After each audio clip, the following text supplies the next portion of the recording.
दिल्लीतील आंदोलनानंतर कॉकरोच पार्टीचे प्रमुख अभिजित दिपके यांनी स्कूल ठीक करो अभियानाची सुरुवात केली।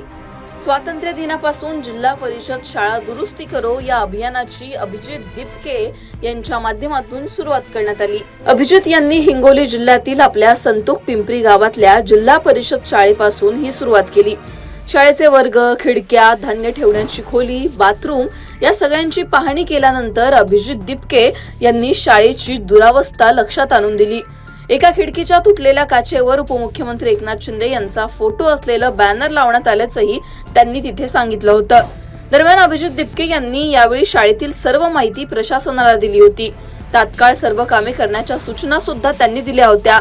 या सगळ्यानंतर प्रशासनानं आता अभिजित दिपके यांच्या मागणीची दखल घेतली आहे। फक्त 3 दिवसांमध्ये संतोख पिंपरी येथील झेडपी शाळेमध्ये विद्यार्थ्यांच्या समस्या सोडवून सगळ्या गोष्टी उपलब्ध करून देण्यात आल्यात।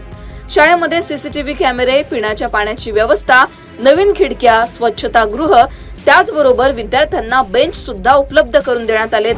दरम्यान अभिजित दिपके यांनी याआधी शाळेची पाहणी केली तेव्हा नेमक्या कोणत्या गोष्टी तिथे आढळून आल्या होत्या, काय दुरावस्था आढळली होती ते आधी पहा आणि त्यानंतर शाळेचा बदललेला चेहरा मोहरा सुद्धा पहा। 80व्या स्वातंत्र्य दिवसानिमित्त मी माझ्या गावात मुळगावी संतोख पिंपरी इथे आले होतो आणि इथे येऊन मी शाळेची पाहणी केली। तर शाळेमध्ये जे आहे ते मुलांना बसायला बेंच नाही, सगळे मुलं खाली बसतायत। दुसरी पाण्याची सुविधा नाहीये, मुलांना प्यायचं पाणी नाहीये। तिसरी जी प्रॉब्लेम आहे ती जी आहे की बाथरूम घाण आहे, तिथं पाण्याची सुविधा बाथरूम मध्ये फुटलेले आहेत। त्या खिडक्यांना झाकण्यात आलेले उपमुख्यमंत्री एकनाथ शिंदेच्या बॅनरनी। तर ही अवस्था इथलची आहे। पण इथलचे जे सरपंच सर आहेत आणि इतर जे लोक आहेत ग्रामपंचायतचे, त्यांचा पूर्ण सहभाग आहे आणि ते म्हणतायत की आम्ही शाळा एका आठवड्याच्या आत ठीक करू ही। तर मी त्यांचे खूप खूप आभार व्यक्त करतो आणि याच प्रकारे ठीक होणार आहे। आपल्या सगळ्यांना एकत्र येऊन या शाळा ठीक कराव्या लागतील। जर आपण या देशातल्या शाळा ग्रामीण भागातल्या ठीक नाही केल्या तर आपण कधीही विकसित होऊ नाही शकत। भाऊ बहिणी या शाळेत शिकलेले, ते बेंचवरच बसायचे, ते जमिनीवरच बसायचे। मी पहिल्यांदा माझ्या गावात सरकारी शाळेत लहान लेकरांना बेंचवर बसताना पाहिले, त्याचा आनंद एक वेगळा आहे।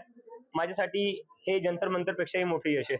आज आंदोलनाला केल्याच्या नंतर आज तिसरा दिवस आहे। या तिसऱ्या दिवसामध्ये आपल्या शाळेमध्ये बऱ्याचशा सुधारणा झाल्या। सीसीटीव्ही लागलेत, बेंच लागलेत, वॉशरूम नीट करण्यात आलेले, आता कम्प्युटर येत आहेत। तर माझं प्रिन्सिपल सरांना, मॅडम लोकांना खूप खूप धन्यवाद की इतक्या कमी वेळेत नवीन खिडक्याही लागल्यात, इतक्या कमी वेळेत त्यांनी एवढा सगळा बदल घडवून आणलाय। तर आता विचार करा तुम्ही, जर 4-5 लोकांनी मिळून एवढा बदल आणलाय तर सरकार किती मोठा बदल आणू शकते। गरज आहे फक्त लक्ष द्यायची। दरम्यान जंतर मंतर पेक्षा हे यश मोठं असल्याची प्रतिक्रिया यावेळी अभिजित दिपके यांनी दिली।